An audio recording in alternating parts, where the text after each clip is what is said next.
We are back this evening. Yesterday, I had to take the night off. I know Joey filled in for me. I was not feeling good at all. I'm not completely better, but I feel much better than I did yesterday. Yesterday, I just felt like complete crap. So, still have a little bit of a fever, but it's much better. I'm able to do this evening. Patreons, don't forget this evening. Joey has a scheduled Patreon live show at 10 p.m. And now is the best time to join our Patreon page because you get those extra live shows. Joey's doing one at 10 p.m. this evening. The regular season is going to be rolling around, so we're going to start voting on what games I'm going to live stream, and me and all the Patreons, if you're a Patreon member, we're going to watch the game together. And then, of course, the score prediction contest. Every week, I pick out one game, and the rule of that is one of the teams has to be ranked. I'm not going to pick a non-ranked versus non-ranked matchup for the score prediction. There's not going to be a game for week 0. We will start it in week 1. So we are about a week away from it, guys. About a week away. I know week 0, I will be watching Northwestern and Nebraska. But week 1 is when things really start to heat up. Backyard Brawl, officially less than 1 week away. No, right at 1 week away. Sorry, today's Thursday. See, I got my days mixed up already.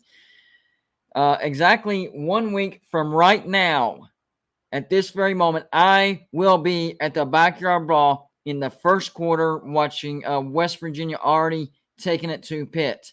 Man, that's crazy to think of. I'm super excited. A week from this very moment because I think kickoff's at 7:30. So the game is going to be going on a week from today. So I'm super, super excited about it. Quick reminder to everybody. If you haven't, please hit that like button. That's not even saying that you like me or you like this video. It just helps the video. The more likes we get, the more comments we get, the more this video hits the YouTube algorithm. And whenever that happens, it gets suggested more. More people see it, click on it, and boom, that's how you grow your audience. Thank you to all the people that automatically hit the like button. I know you do it, but sometimes we all need a reminder, and it definitely helps grow the video. So we greatly appreciate it. Today we're going to talk about the ACC. ESPN has talked about how they're fully invested in the ACC. By the way, guys, I did remember to put the StreamYard link if you want to join the show. It's at the top of this chat. You'll see the StreamYard keys at the top. If I need to do it again, I will here in just a little bit. But we want to talk about the ACC, and ESPN has come out and said, hey, we've dumped a lot of money into the ACC network. We're going to do whatever we can to make sure that it survives. And I understand that because that would be a huge loss of whatever you want to call it, investment. They have a big investment in the ACC network. And, as is, the grant of rights are pretty locked. But if you get enough teams, they can vote to break the grant of rights.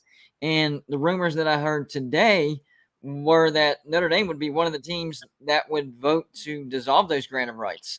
Number one, I didn't even know that Notre Dame actually had a vote in that, but I'm guessing they do.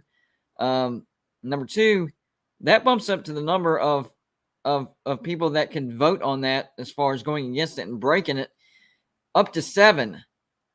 Jeff, that's only one team away from getting to their magical number of 8. What's going on in the ACC? Yeah, the number's almost there. Notre Dame, they get the vote because they gave up their grant of rights with the other sports. Okay. And so that's why they get the vote, and that's why it takes 8. Because if they didn't have the vote, then it would only took 7. Right. Okay. So whether they had a vote or not, they needed 7 other people. So that just affected the number. Right. And gotcha. I don't know. I watched a little bit today. That Pete Thamel was on ESPN today, and he said that USC does not want Oregon or some West Coast schools into the Big Ten. Oh, well, They just got accepted into the Big Ten. Why are they acting like they get a say in, like that? That irritates me, man. Oh, I know. That irritates. Like they're not even actual members yet. And they're like, well, we don't want. Are you? But think about it. They don't want Oregon in because they want the recruiting to themselves. And I understand that, but like, why give them any power before they're even here? Like, hey, if Oregon helps the Big Ten, sorry USC, screw you, we're taking them. Like that just comes off to me as whining. Like that's ridiculous. Like I would have expected the headline that says Texas was trying to do that more than USC. I'm actually a little bit surprised. Right. And I think as far as the ACC goes, I don't know that ESPN wants to give up a couple teams to the Big Ten. Right. That's the big thing right there. That's the question is, how bad do they want some of the teams in the SEC versus losing some of the teams to the Big Ten? Plus, they're trying to figure out if they can get teams from the Big 12, because now we're seeing from the Big 12, from what I've seen, the Big 12 is about to add some teams, and they're going to do it in phases. First, Arizona and Colorado. Then the phase after that, Arizona State, Utah, and surprisingly, San Diego State. Where did that come from? I don't know. And then there could be a possible third phase of unnamed teams. So, does that mean that the Big 12 will be off limits because they have it locked down? So then they're like, okay, let's just not mess with the grant of rights, because the only thing that's going to happen is we're going to lose teams. If we're not going to be able to gain teams, the Big 10 is going to be able to get a couple teams. The Big 12 might be able to entice some teams to help for their east side. So maybe we just keep the grant of rights as is, which it's not really their choice. It's up to the teams and get the numbers right. But maybe they're not pushing it as much, if that makes any sense. Well, and the ACC is about to get a pay raise. Yes. Comcast has agreed to air ACC Network. So they're about to get a pay raise. Now, what that pay raise is, I don't know. And obviously, even with the raise, it's going to be nowhere near what the Big Ten or the SEC is projected to be making. That's true. Yeah. That deal was actually signed last November. And actually, one of my subscribers brought it to my attention in the comments section on one of my videos. And I looked it up. I was like, how did I not know this? Why are people not talking about it? But that's exactly right. Comcast and ESPN/Disney and the ACC have signed a pretty big deal. I think they said now the ACC network will be available to over 90 million TV sets. That's or households, however they worded it. That's a lot of eyeballs, man. Like a lot of people don't realize the reason the ACC network is a failure right now. It's not necessarily because of the product. We all know that the ACC is down, but they do have loyal fan bases that will watch those teams. The problem with the ACC network is nobody could have access to it. There was no good distributor. They for whatever reason, ESPN did not think that far into the contract as to, who's going to distribute these games? We'll carry them, but who's going to distribute us, the ACC network? You know what I'm saying? So that was a big deal for the ACC. 100% on that one. Yeah, so that will give them a little bit of a raise. But the thing that I'm worried about, and the thing that I could see happening, is if the Big Ten does decide to raid the Pac-12, and then if the Big 12 does decide to raid the Pac-12, and the grant of rights is going to stay in play, the SEC is not going to stay at 16 and let the Big Ten go to 20. I think you're going to see the SEC contact West Virginia. They're going to contact Oklahoma State. Now, Then at that time, do they say, okay, let's go after a Baylor?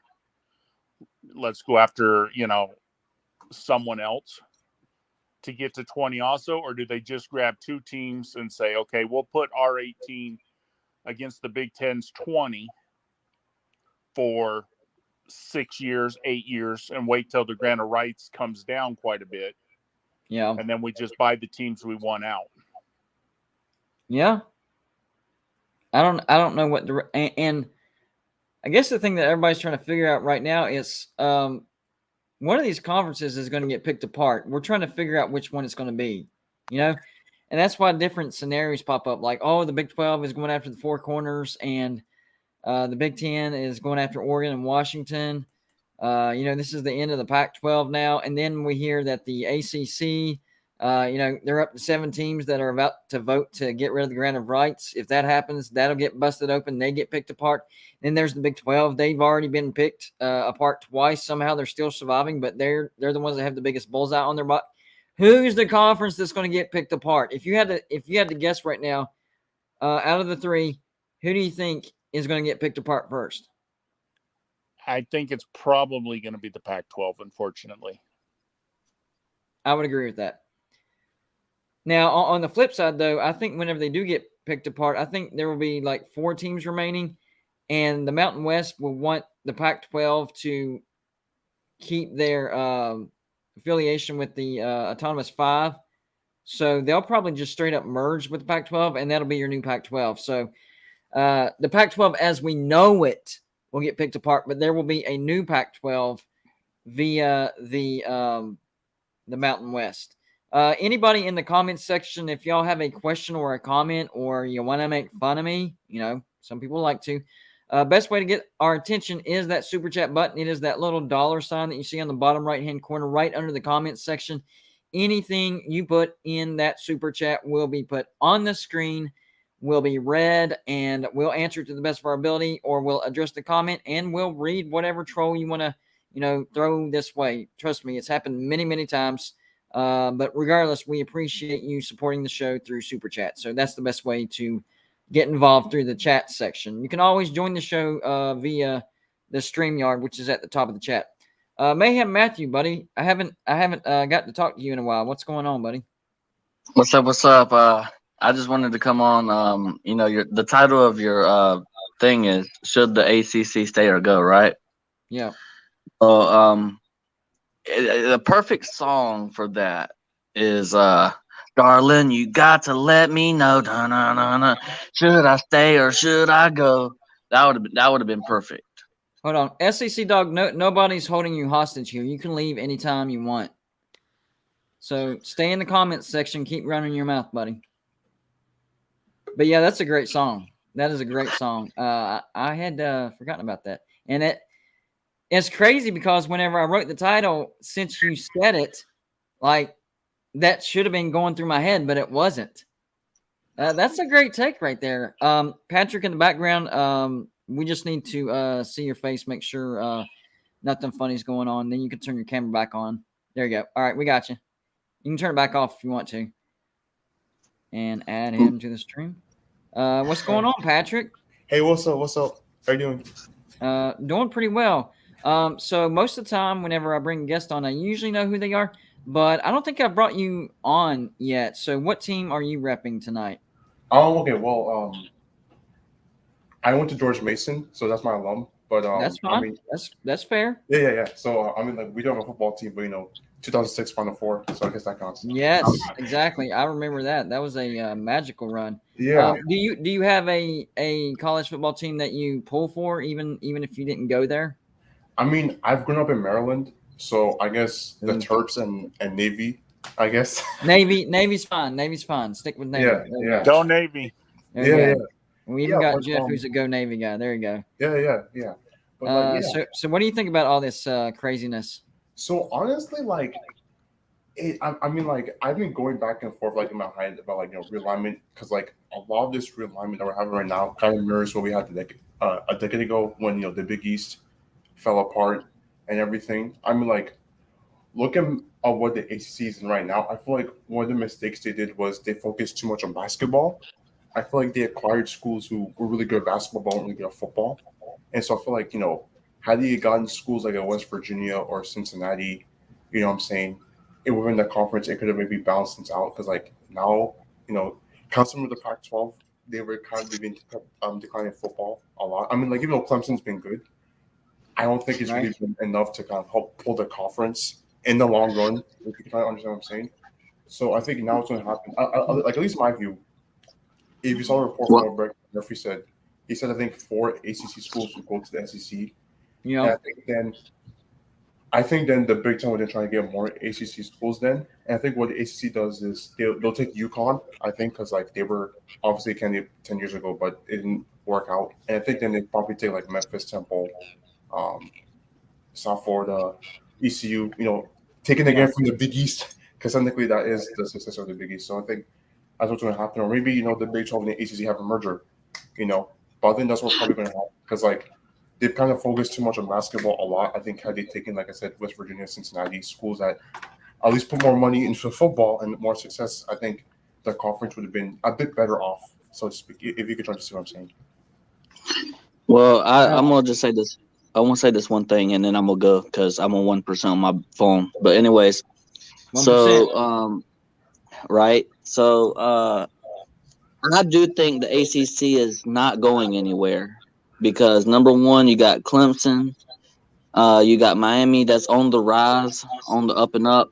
You got NC State, whether you want to believe that or not, they're on the up and up. You got Wake Forest. I know they lose their starting quarterback, but they're not going to be anybody just to sleep on. You got all these great, well, not great teams, but they're, better than they used to be. And the ACC, huh? They're fun teams too. Yeah, and they're teams that I would say that can cause a ruckus in the top 25. I mean, how many ACC schools are just in the top 10 or the top 15? I mean, there's a lot of them. Yeah. So, At with that being said, Miami's 16. That's almost 3 right there. Right. So, and I'm sure a lot of people have them going to the playoffs as well. Yeah. But what I'm trying to say is, the ACC is not going anywhere. They should be the second or third best conference this upcoming year. I would say it's the SEC, probably Big Ten, and then ACC. That's just my opinion. But thank you for letting me on the show. Good job, Mayhem. Anytime, man. Come on anytime. I do think he makes some sense there because if you think about it, a lot of the teams besides Wake Forest, because they did lose Sam Hartman, are projected to be a lot better than what they were last year. Clemson had a down year. They're projected to be elite again, right? NC State is supposed to be a top 10 team this year. Miami is supposed to have a resurgence. Pitt might have a slight step back, but they're still supposed to be a top 25 team. A lot of people are expecting Florida State to be a decent team, at least make a bowl, but possibly get 7-5, 8-4. Personally, I have them at 6-6, but there's a lot of talk going on around Florida State. They're expecting to have a bowl season at least. So I think to some extent I agree with what Mayhem said. I think the ACC is on the rise, but I still don't think that they're on the level of the Big Ten or the SEC yet.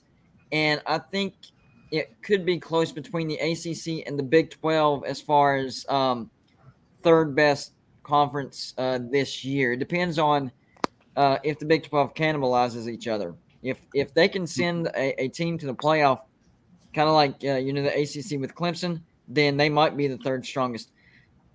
Real quick, Matador Mike, if you would please just show your face real quick so we know. There you go. We got you. You can turn it back off if you want to. There's a lot of crazy people out there. What's going on, Matador Mike? Oh, not much. I just wanted to hop in here and give my opinion real quick on what I think would be best for college football in general, which conference should get picked apart. All right. I think if the Big 12 got picked apart, you could have 4 schools go to the ACC and 8 go to the Pac-10 or the Pac-12, and then that would have the ACC and the Pac-12 both at 18. And I think the 4 schools to go to the ACC would be like West Virginia, UCF, Cincinnati, and Iowa State. And then I would take the 4 Texas schools, Oklahoma State, BYU, and the 2 Kansas schools and put them in the Pac-12. Then you'd have the SEC at a good 16, the Big 10 at a good 16, and then the 2 conferences would be both 18. And the Pac-12 and the ACC, I think both would be pretty good basketball conferences and, very competitive football conferences. So it sounds the way you tackled this, it sounds like, and I actually agree with you to a certain extent, because if you think about it, ESPN has the major TV rights of the ACC, the SEC, and the Pac-12, right? And we all know that the SEC is super strong. They're good. They're going to last forever probably. But the Pac-12 and the ACC are shaky. So if ESPN can pick the Big 12 apart, then they're going to spread it to their weakest members and make them stronger. So what you're suggesting is the western side go to the Pac-10, Pac-12, whatever you're going to call it, and the eastern side goes to the ACC. If ESPN could pull that off, that would be a genius move. The only counter that I would have to that is I think the Big Ten would try to get some teams as well. But I don't think that if they went that route, the ESPN wouldn't be worried about the SEC. However, what I'm hearing is from teams from the Big 12, if they are going to get teams into the SEC, they want Oklahoma State and West Virginia. Well, so there is that. Yeah, a lot of people don't give Texas Tech enough credit. Oh man, second biggest fan base in the new Big 12. I think the issue is like Texas Tech is a bit too far out west, maybe. Yeah, their location does hurt them. I do agree with that, but they have some of the richest boosters in the Big 12. I mean, they can rival Texas and Oklahoma. And then their fan base is with Oklahoma and Texas. It's like number 4. Without Texas and Oklahoma, it's number 2. So it's bigger than people realize, for real. Okay. Well, see, and Texas A&M and Texas Tech are more rivals than Texas A&M and Texas. Like, disagree. No. You can look it up. No, you can look it up. Texas Tech has a better win percentage against Texas than Texas A&M does, and both of them have a better win percentage against each other than either one of them do against Texas. Well, I understand that, but if you're going by like rivalry and hatred, Texas A&M and Texas, like it's bad. It's real bad. Well, yeah, I know Texas that. Tech ain't I know close. that. But I mean, I just feel like, Texas Tech is the 3rd largest enrolled school or the university in Texas. And it's up there. Just like you said, we've got some rich boosters here at Texas Tech, just like Texas A&M and Texas do. I mean, not on that level, but pretty close. And I think really the only thing that hurts you guys is location. How far Everything west else we you'll are. have the great brand. We're only TV an hour revenue, away from boosters, the fan base. mountain time zone. Yeah, that's what. Yeah. Let me get to this super chat real quick. Aaron Frampton, thank you for the $2 donation. Says, where you hearing rumor of ACC 7 to vote out grant of rights or Gore? Well, we're hearing that 7 teams would be willing to vote, but they actually need to get to 8. And me and Jeff have been talking about that because we've been seeing on Twitter and all types of social media. It's the question is, how committed would those 7 teams be, and can they get an 8th? What do you think about that, Jeff? Well, first of all, Florida State's president has pretty much said it. Yes, Florida State would. North They went out. North Carolina's president said it also. So those two come out, and then it was in an article, and I'd have to go back and look. I don't know if it was Action Sports or what, but they mentioned that Florida State, Miami, North Carolina, Clemson, and Virginia, and I think Virginia Tech was also added in there, would vote out the grant of rights. And then it was just brought up the other day that Miami, the SEC is making a deal with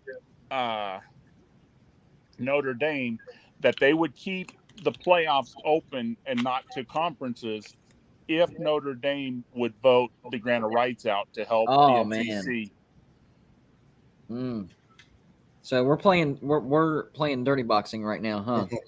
Yeah, there's a lot of politics going on, and a lot of the big time, ESPN reporters and that are even saying, and even Oklahoma State's coach Gundy come out and said, since you're not hearing anything going on, that really tells you that something's going on. Yeah, I can't disagree with that either. All right, guys, I'm putting the StreamYard link back in there. Y'all carry on real quick. And to my point, I'm not saying that that's what I want to happen, because I grew up with the Big 12 being relevant. I mean, right. I don't want the Big 12 to get picked apart. That's just what I think would be best for college football, because then you would have 4 conferences, the Pac-12 and the ACC both looking at 18 teams, and the SEC and the Big 10 both at 16. but the 16 and the Big 10 and the SEC have more like powerhouse status, but then the ACC and the Pac-12 would be like a deeper league in both of those leagues. Yeah, I would agree with that. The Big 12 is, they've gotten hit hard 2 times, probably the hardest out of anybody, two times, and they're still existing. But something just tells me that there's still something coming for the Big 12, and I'm not wishing for it or hoping for it or anything like that. Honestly, I would be okay with West Virginia staying in the Big 12 if, whenever the grant of rights do get busted up, if they would be able to somehow to get Pitt, Louisville, maybe a Syracuse, maybe an NC State. I think that would be a great east side for the Big 12. I know that they have to attack the Pac-12 right now because they're vulnerable, but once that's done, they have to shore up the east side as well. But can you explain one thing to make it make sense to me? Why San Diego State? I don't know. Because if you pick San Diego State, now you're at 17 teams if you take the other 4. And if you want to get to 20, that only allows you to take 3 teams if the ACC gets tore apart. And there's more than 3 teams in the ACC that would be better than San Diego State. I mean, Georgia Tech would be a good fit. Yeah. You got Louisville that nobody in the Big Ten and the SEC is talking about yet. Maybe they do get picked, but you got Louisville. NC State. Now, Pitt. I don't know that the Big Ten takes Pitt. I know the SEC won't take Pitt. So you got Pitt. You might have Syracuse. You could have, Boston College. How about the University of Buffalo? They're AAU for the Big Ten. But the problem with the Big Ten, how big of a market, and I don't know this, maybe I'm wrong, how big of a market is Buffalo, and do the Big Ten already carry? Are you talking about Syracuse? No, the University of Buffalo. Oh, Buffalo. Yeah. Because I've seen them rumored before, so. Yeah, I'd have to look into that, but I don't know. If it got down to that, maybe, but there's so many choices above Buffalo that I think they would get buried. It's I kinda think like they the would take situation Pitt that even. Boise State and Memphis is in. They were at the top of the list before this whole talk that the Big 12 is going after the Pac-12. Well, they were at the top before USC and UCLA announced that they were going to the Big 10. True. And then all of a sudden, the Pac-12 is vulnerable. Of course you're going to want, middle of the road Power 5 teams over cream of the crop group of 5 teams. So Memphis and Boise State went from the top of the list to the very bottom of the list just because of USC and UCLA going to the Big 10. But I've been saying it for a long time. Boise State and Memphis waited too long to put any money into their athletic programs. They were built. They had a good football team. They had decent support, but they weren't showing in good faith. Hey, we are invested in our football program, because that's what this is all about. Everything else is secondary. Yeah. Boise State should have put money in their football program when they beat Oklahoma. Yep. Go ahead, Joey. Let me say something. I don't think, now this is just my belief. I don't believe the ACC is going to go anywhere, and that this is going to happen simply because ESPN has put too much money into the ACC. There's the ACC Network as well. I think that ESPN would renegotiate the contract before they would watch them teams leave for other conferences, because it would hurt the ACC Network, and they put too much money into that. So I don't believe they would do that and allow that to happen without a fight. And in order to strengthen the ACC, they would start picking apart the Big 12 and the Pac-12. Yes. And bringing teams in and renegotiating that contract before they'd ever, them teams would ever leave, and all of a sudden the ACC is going to crumble. ESPN's not in the habit of throwing away $1 billion for nothing, like that. Right. Does is Comcast not the major cable provider over there in the southeastern part of the United States? Yeah, Comcast they're is big major. Yeah, that was a big deal. That was a big deal. Like I said earlier, the ACC's biggest problem with their network is the distributor. Now that they have a deal with Comcast, over 90 million households will have access to the ACC network. See, over here in Texas, it's Altice. Like, there's Comcast, I think, down in Houston, but Right. in Lubbock and the Dallas-Fort Worth area, it's Altice or Southern Link or whatever you want to call it. They've changed names like 3-4 times now. Well, if you look at the map, Texas is covered, but it's not one of the higher. So it's like what you said, the Comcast is there, but it's kind of spotty. Yeah. So, I mean, when I used to do cable technical support for internet and telephone, and I actually worked at a third-party company, and we did we serviced Comcast customers, but, there wasn't a lot of customers in Texas, only like in the Houston market or maybe San Antonio or both. I can't remember, but it was the southern part of Texas. But other than that, most of the customers I serviced were up in the Northeast. I guess that's more Big Ten country than it is ACC. Yeah. Mhm. I would think so. Yeah, exactly. I want to go back to the San Diego State comment as far as the Big 12 going after them. I do think there's two pros to it. Number one, you're taking away an option, a big option from the Pac-12 as far as replacing some of these members that are leaving. Like San Diego State is at the top of the list for the Pac-12 as far as replacing, these teams that they're losing.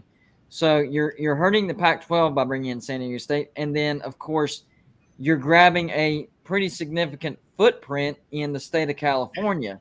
So if you really think about it, I mean, I know San Diego State's not like the biggest brand ever, but their brand is at an all-time high right now. They just built a new football stadium. I know it only holds 35,000, but they have all the stuff needed to expand to 60,000 if they need to. It's in a big area where a lot of people can get access, a great recruiting area, and of course, hurting the Pac-12 is kind of the cherry on top of that. So honestly, maybe it's not that bad of a choice for the Big 12 to go after San Diego State. But think of it this way. If the Big 12 already takes Arizona, Arizona State, Utah, and Colorado, the Pac-12 adding San Diego State ain't going to help them at all. Yeah, like I was gonna say, like, Well, that's what I'm saying. That's just the cherry. The biggest Right, thing is the footprint in the state of California. That's the biggest thing about it. Now that I could understand, for Yeah. recruiting reasons. Right. The biggest winner in all this is actually Disney / ESPN, whatever you want to call them, because they didn't bid on the Big Ten network. They backed out of that, or the Big Ten. So they've got a little money to spend, and I think that if they end up with the grant of rights for the SEC, the ACC, and the Pac-12 or the Big 12, whatever it's going to be, they're going to be in a pretty good spot, even if they spend a little more money than they want to on the other two conferences outside of the SEC. I think that they're going to be in a really good spot, because if let's say that the Pac-12 does survive and the Big 12 is the one that gets picked apart, they're going to have coast-to-coast coverage all day long. Yeah. yeah. I would agree with that. All right, so we're talking about the ACC. So I want to ask y'all this. So is there any one team in the ACC this year that y'all think is going to surprise surprise some people? Like they're going to be kind of like the Michigan State of the Big Ten last year. Like they're going to be way better than what people are expecting. So that eliminates Clemson and NC State and I would say Miami, because people are expecting them to be pretty good this year. So anybody outside of Clemson, NC State, Miami, do y'all think will surprise some people and be way better in the ACC than people realize? Boston I think Florida College. State. Florida State, yeah. Florida State. What was the other one? Boston College. I agree with Boston College. Traditionally, College, they're a pretty good program. They've been down the last few years, but traditionally they've been pretty well. Boston College has been building something. Yeah, I thought that they that were I'm going to go to a bowl thinking game the, last year. Go ahead, Joey. Somebody I'd like to keep an eye on would be Virginia, just simply because Virginia has been kind of silent for the last few years, and I just think that they come from nowhere every once in a while and surprise some teams. So Virginia could surprise some teams this year. I Yeah, think they're like the answer is Boston Northwestern of College. the ACC. I think the answer is Boston College. They actually had a really good defense last year. It's just their offense couldn't score. But they added some key pieces. That offensive line is one of the biggest ones in the ACC. So I think they will be able to run the ball effectively and slow these games down and kind of just grind people, into powder, wear them out. And I think Boston College could be better than people think they will. Even me, I think Boston College gets to a bowl maybe 6-6, 7-5, something like that. But it wouldn't surprise me if they turned into a 9-3, possibly 10-2, just because they're slowing these people down. The defense is going to be good. It's just, can the offense be consistent in not necessarily scoring, but moving the chains and slowing the game down and wearing out the opposing defense, because that's their MO. Yeah, BC's kind of like the Iowa version of the Big Ten, over there in the ACC. They hang around just long enough, and if you allow them to hang around in games, then they have the ability to win those games. But last year I thought they would go to a bowl game. I thought they'd finish like 7-5 last year, but they ended up not going to a bowl game. But right. I'm not down on them just because of that, because I think they had some close games that they were in. I didn't really pay that much attention to them, so I don't really know for sure, but I think they have the ability to take a step forward and be one of those surprise teams. Yeah, well, Boston College, they kind of lull you to sleep. Like, they're not that great. They're not going to score a lot of points, so we're just going to, do our thing, and we'll pull this off. And then next thing you know, there's 4 minutes left in the fourth quarter. You're still down by 1 point to Boston College. Okay, we got to score. This defense is tough. Time to panic. That's the team you got to watch out for, because they, especially up there in Chestnut Hill, they will lull you to sleep. And next thing you know, there's 1 minute left, and you're in danger of losing that football game. And the nice thing with Boston College is they're out of conference schedule. They got Rutgers, Maine, UConn. Now they do play Notre Dame, and they do have to play Clemson. But the only other hard game besides Notre Dame and Clemson could be the North Carolina State game. Right. Exactly. I actually did the prediction. No, I didn't do it for Boston College, but they were in a lot of the schedules. Let me look their schedule up real quick, because I want to see, where and when these games fall, because whenever somebody says trap game, you can't just go over the schedule and say, oh, that's one. You have to look at who the teams play before that game, who they play after, where the bye week falls, where the bye week for the other team falls, what the other team scheduled. There's a lot that goes if it's home or road. Right, all that stuff. So here's Boston College, their road slate for 2022, all right? So they have Virginia Tech. That'll be a win. Virginia Tech's going to be a train wreck this year, I'm telling you guys. So road slate, Virginia Tech, Florida State, Wake Forest, UConn for the top half. That's not bad. Wake Forest. That's their road schedule? That's the top half. That's the easy part. So Virginia Tech, Florida State, Wake Forest, UConn. I could see Boston College winning all 4 of those, to be honest with you. Now, the 2 tough road games are at the end, at NC State and at Notre Dame. I don't think Boston College is going to win either of those 2, although Notre Dame is a rivalry, so those games can be close. But the majority of their road slate is doable. If you look at the front half of their schedule, here's what – okay, let's run all the way up to those last 2 road games. So their last 3 games are at NC State, at Notre Dame, and Syracuse. Here are all the games before that, okay? So these are going to be 9? Hold on, 1, 2, 3, 4, 5, 6, 7, 8. Yeah, the first 9 games. Here you go. Rutgers, at Virginia Tech, FCS Maine, at Florida State, Louisville. They do play Clemson, but it's at home. At Wake Forest, they just lost Sam Hartman. They have a terrible defense. At UConn and Duke. I mean, they could go 8-1 easy in those first 9 games. Easy, with the only loss being Clemson. And the good thing with Clemson is Clemson has to go at they're going at Wake Forest, and then they have to play North Carolina State at home, and then they go at Boston College. So right. Clemson has 2 tough games before playing Boston College, so maybe there's an injury, maybe some. That's why that can be labeled a trap game. Yep. And we have to see how well their quarterback play is this year. Oh yeah, definitely. If their quarterback plays is like it was last year, they're probably like a 9 or 10 win team, maybe 11. But Boston College probably could hang in there. I would absolutely agree with that. So I'll tell you why I think Virginia could surprise a few people. I'll tell you why I think. Because, Bronco Mendenhall retired last year, and they brought in Clemson's offensive coordinator, Tony Elliott, as their head coach at Virginia. Yep. And we know how good he is as an offensive coordinator. Now, Virginia already had a pretty not decent. They had an excellent offense last year. They had a pretty good offense.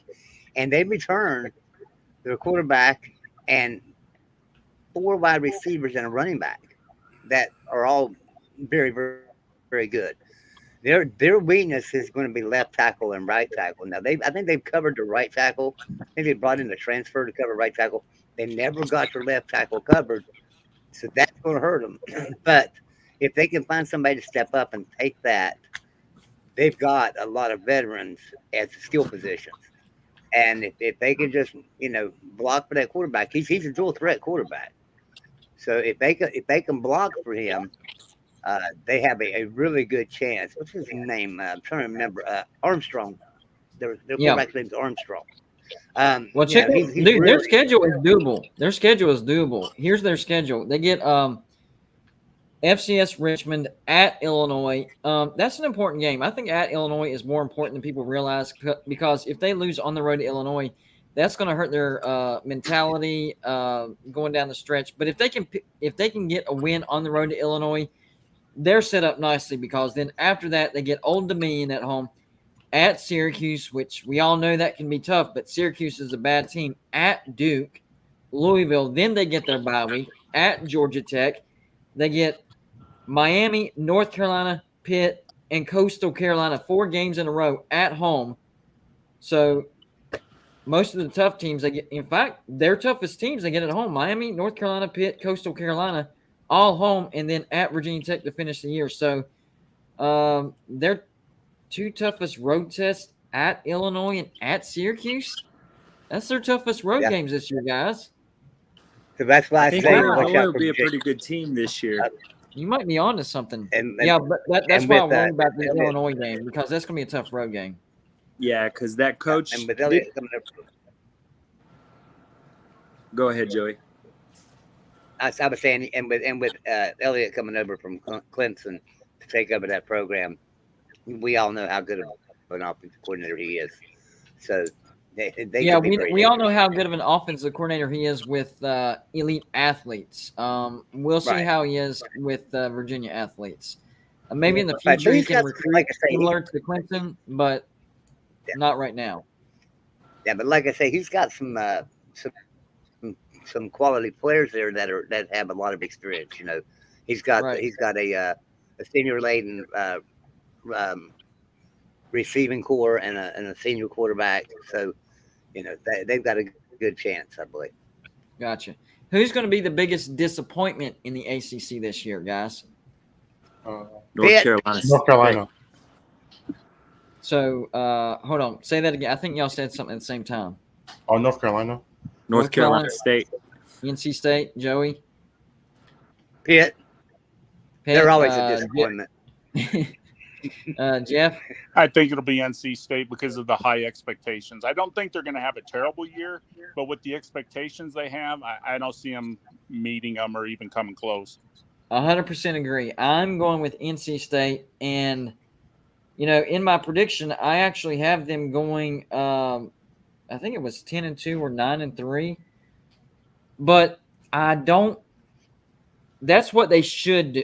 That's how they should finish with the defense that they have, and the offense is going to be much, much better. That's how they should finish. The problem is Dave Doran is not a good coach when it comes to crunch time. Even last year, you look at that Clemson game, it was in Raleigh. Clemson was having a down year.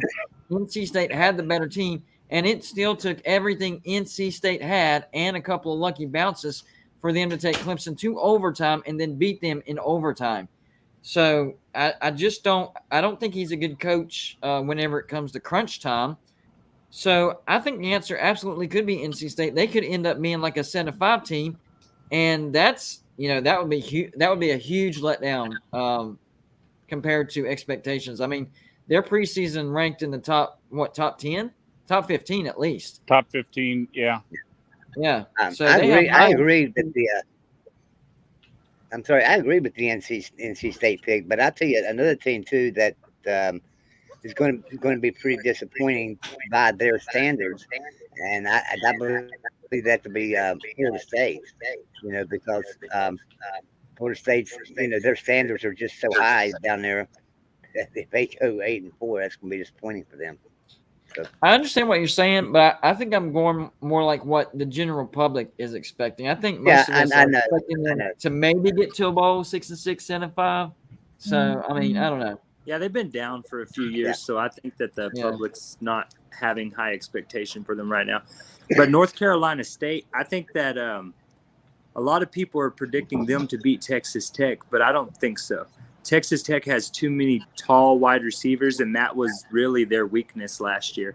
I mean, we've got a couple of tight ends we got one tight end that's 6'5", 250 pounds that transferred in from Texas A&M Baylor Cup. And then we have Mason Tharp. He's 6'9", 257 pounds and runs a 4.7 40. I mean, and then our wide receiver group, besides our slot receivers, all of them are over 6'4". Yeah. And that's what exposed them last year. I don't remember if it was Florida State or if it was Miami. One of them had a receiver that had like over 200 receiving yards on him last year, and they lost that game. So before we move on from the ACC, I have one more question. Who do y'all think could be the unexpected pooper scooper of the ACC? In other words, they end up turning into trash this year, and most people are like, I wasn't expecting that. I'm not talking about underperforming. I'm talking they go straight to the bottom and nobody saw it coming, or most people didn't see it coming. Well, would Wake Forest count if their quarterback's gone for the year, or a good portion? I don't know, because maybe their expectations have plummeted with that. So I mean, I'll count it because I mean they are number 22 right now. So I guess you could say Wake Forest. That's a lot kind of people what are I was saying thinking you can't count out Wake Forest just because they lost their starting quarterback. They're still going to have potent offense. I agree with that to an extent. I think Wake Forest will still be able to put up a lot of yards, but with having that terrible defense, they need a quarterback that knows they're going to score. There's a difference between chunking yards and knowing you're going to score, and I think that's what's going to hurt Wake Forest. They're not going to have that quarterback that knows they're going to score when they need to score. Well, if they have poor quarterback play, what if Clemson lost 3 games? That would be a huge disappointment for that team. Yeah, but I'm talking about a team that could end up being like horrible, and people weren't necessarily expecting it. Like horrible. I think that the team that could be horrible and nobody expecting it just simply because of who they're playing at the beginning of the year, I think Pitt could. If Pitt goes and loses to West Virginia, then turns around and loses to Tennessee to start out the season 1-2, they could be a little bit down and lose several games in the ACC. That could just start a snowball effect, and they finish, really, really bad.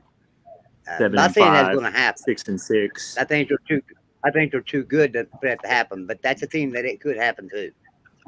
I think the team that it does happen to is Virginia Tech, because a lot of people are still expecting Virginia Tech to, they'll get to a bowl. I know they had a bad year, but Virginia Tech is in danger of having like a 2 or 3 win season. That's how bad they're going to be this year.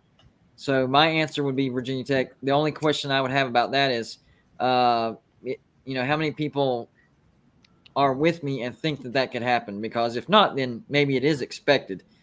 I think Virginia Tech's going to be really, really bad this year. Really bad. I think Virginia Tech is Florida State. They had one great coach, and then I know people are going to say, well, Florida State had Jimbo Fisher. Jimbo Fisher didn't do Florida State any favors, okay? I mean, he left them in the program shambles.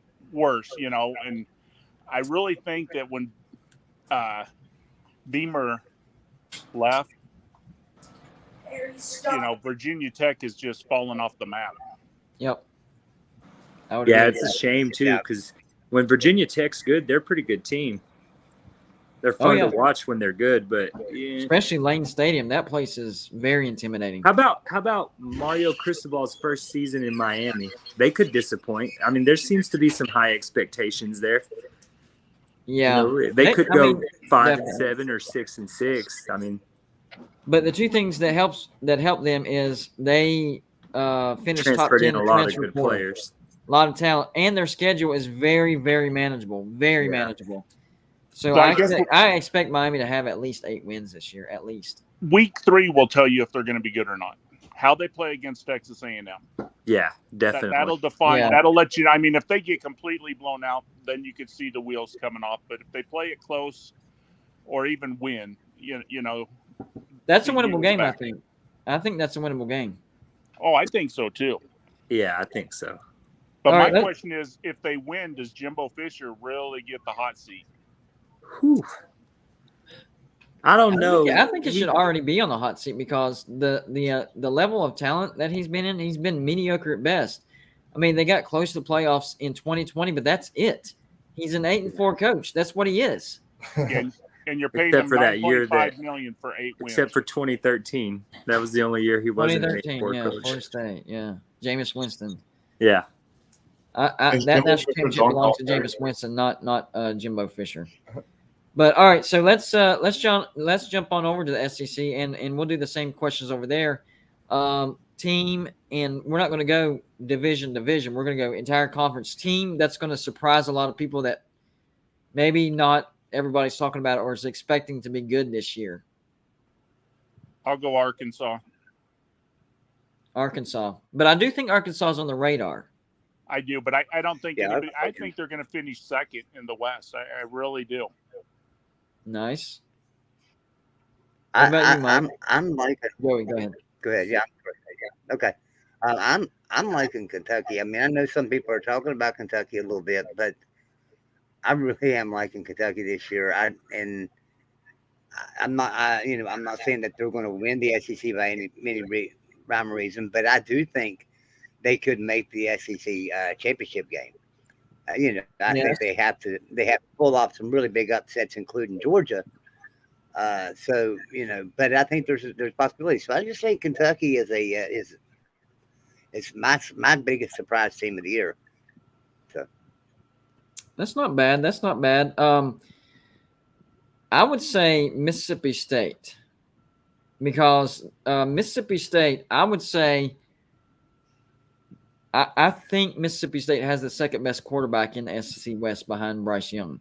I really do. It was the quarterback at Ole Miss, but he graduated. I know they brought in Jackson Dart, but he's not all that experienced. You have KJ Jefferson at Arkansas, which he's more, dual threat, likes to run the ball. He's decent with his arm, but he likes to run the ball more. Texas A&M has quarterback issues still, big time quarterback issues. And then there's LSU. I mean, they have Jaden Daniels, but he's been good at times, but he's been bad at times. And then there's Auburn. I think Auburn's going to be a train wreck. So I think Mississippi State has the second best quarterback in the SEC West. And if you look at the entire SEC, he could be the second best in the entire SEC. So I think Mississippi. Now their schedule is tough. The games that concern me the most are at LSU, at Alabama, and at Ole Miss. But even with those games, is anybody expecting a 9-3 Mississippi State? No, and it's kind of surprising because with that offense, they can beat anybody on any given day. I mean, with that offense, if it's rolling like it could, they're a dangerous team. I would agree with that. I think Mississippi I don't State's think they could beat Alabama. Not this year. I think Mike Leach was still working on because it's one thing to bring your offense, but you have to make your offense fit the conference. He's coming from the Pac-12. Now he's in the SEC, so he has to make his offense fit in the SEC. I think last year was figuring out those kinks and how he needs to adjust. I think this year we're going to see a massive uptick in the offensive production under Mike Leach. I think you're going to have to score a lot of points to beat Mississippi State this year. I really do. Yeah, And I think he's going to have it rolling this year. The problem with that offense is it's too much passing. You can't keep going 3 and out and making your defense play against, Well, I mean, that's what I'm talking about. Finding Yeah. out you got to run more, and I think he's going to do that this year. Yep.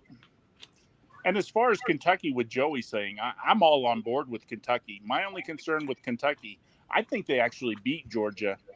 Kentucky has trouble beating Tennessee for whatever reason. Even when Tennessee's down, Kentucky struggles against Tennessee for some reason. Yes, I agree. And back to what you're saying there, Jeff, because I know GBD's next question is going to be which team could fall apart and do nothing this year, and I have to say the same thing, Kentucky, simply because they have to play. Simply because they have to play at Tennessee.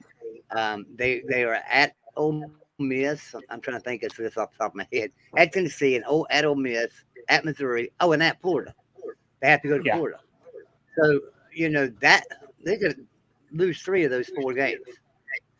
And so if they lose 3 of those 4 games on the road, there's no way they're going to beat Georgia. That's 4 losses. And then you throw maybe one more loss in there, and all of a sudden a Kentucky team that expected to finish at the top could finish down near the bottom. But on the plus side of that, Joey, 1, 2,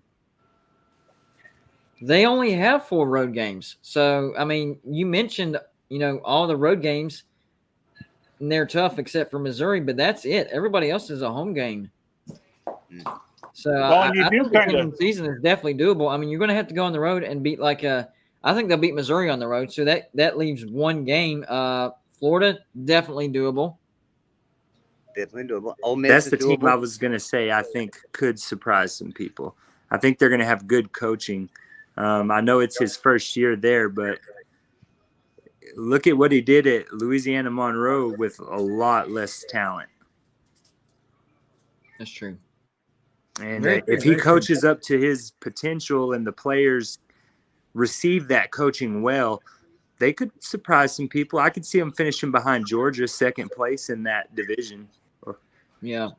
My answer is going to be Texas A&M, and it's because of the national expectations. Like, when are people going to learn? Texas, as long as Jimbo Fisher is going to be there, they're never going to be elite. Yes. They had that 1 year where they were like 1 game away from getting to the playoffs in 2020, but it was 2020. Come on, guys.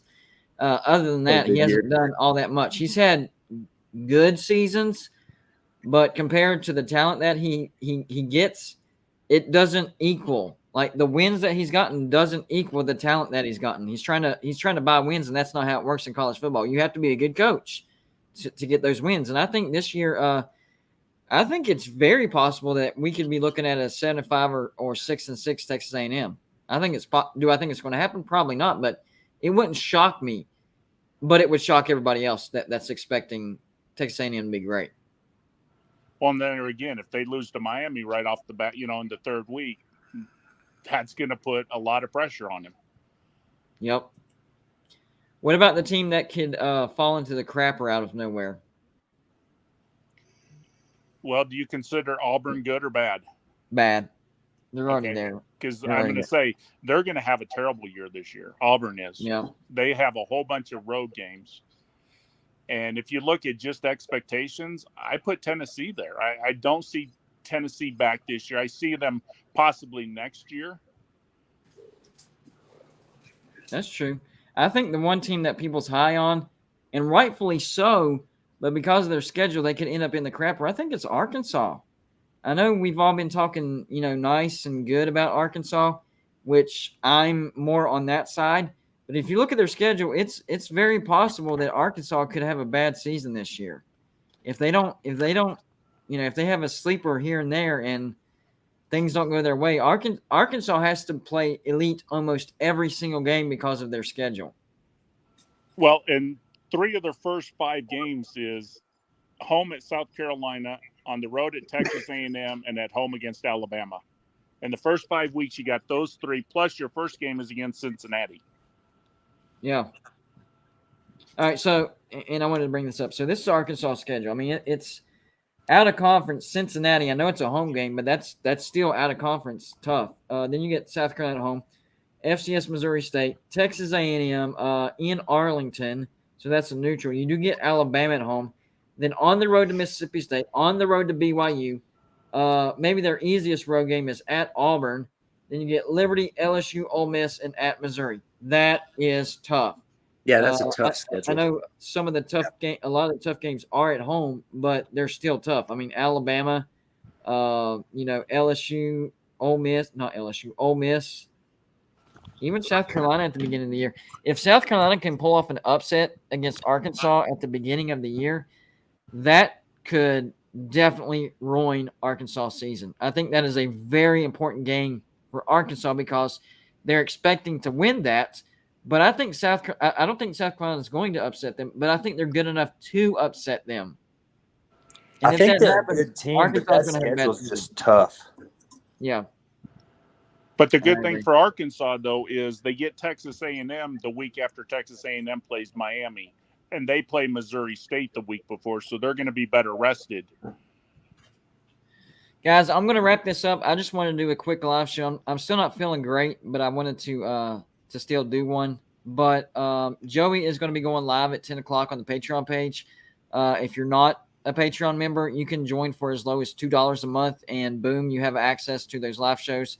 Plus, you get to vote on what games we're going to live stream and watch together with all the Patrons. And you get to vote on the score prediction contest. So if you're a $2 member, then you'll get 2 guesses per week, and we're going to have a $20 winner every single week. We're not going to have the contest will start in week 1 because in week 0 there's no ranked opponents. So I'll start in week 1 and then we'll go from there. So now's the best time to join Patreon, and I believe Joey's going to have a really good one. He's got a guest coming up tonight, don't you, Joey?